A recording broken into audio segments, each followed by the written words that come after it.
സങ്കീർത്തനങ്ങൾ അദ്ധ്യായം 48.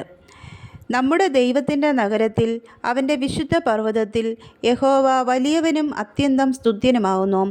മഹാരാജാവിൻ്റെ നഗരമായി ഉത്തരഗിരിയായ സിയോൻ പർവ്വതം ഉയരം കൊണ്ട് മനോഹരവും സർവ്വഭൂമിയുടെയും ആനന്ദവുമാവുന്നു. അതിൻ്റെ അരമനകളിൽ ദൈവം ഒരു ദുർഗമായി വെളിപ്പെട്ടു വന്നിരിക്കുന്നു. ഇതാ, രാജാക്കന്മാർ കൂട്ടം കൂടി, അവർ ഒന്നിച്ചു കടന്നുപോയി. അവർ അത് കണ്ട് അമ്പരന്നു. അവർ പരിഭ്രമിച്ച് ഓടിപ്പോയി. അവർക്ക് അവിടെ വിറയൽ പിടിച്ചു.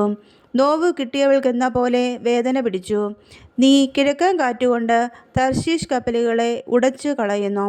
നാം കേട്ടതുപോലെ തന്നെ സൈന്യങ്ങളുടെ യഹോവയുടെ നഗരത്തിൽ, നമ്മുടെ ദൈവത്തിൻ്റെ നഗരത്തിൽ കണ്ടിരിക്കുന്നു. ദൈവം അതിനെ സദാകാലത്തേക്കും സ്ഥിരമാക്കുന്നു. ദൈവമേ, നിന്റെ മന്ദിരത്തിൻ്റെ മധ്യേ ഞങ്ങൾ നിന്റെ ദയയെക്കുറിച്ച് ചിന്തിക്കുന്നു. ദൈവമേ, നിന്റെ നാമം പോലെ തന്നെ നിന്റെ സ്തുതിയും ഭൂമിയുടെ അറ്റങ്ങളോളം എത്തുന്നു. നിന്റെ വലങ്കൈയിൽ നീതി നിറഞ്ഞിരിക്കുന്നു. നിന്റെ ന്യായവിധികൾ നിമിത്തം സിയോൻ പർവ്വതം സന്തോഷിക്കുകയും യഹൂദാപുത്രിമാർ ആനന്ദിക്കുകയും ചെയ്യുന്നു. സിയോനെ ചുറ്റി നടന്ന് പ്രദക്ഷിണം ചെയ്യുവിൻ, അതിൻ്റെ ഗോപുരങ്ങളെ എണ്ണുവിൻ.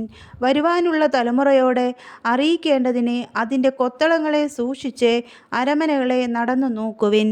ഈ ദൈവം എന്നും എന്നേക്കും നമ്മുടെ ദൈവമാവുന്നു. അവൻ നമ്മെ ജീവപര്യന്തം വഴി നടത്തും.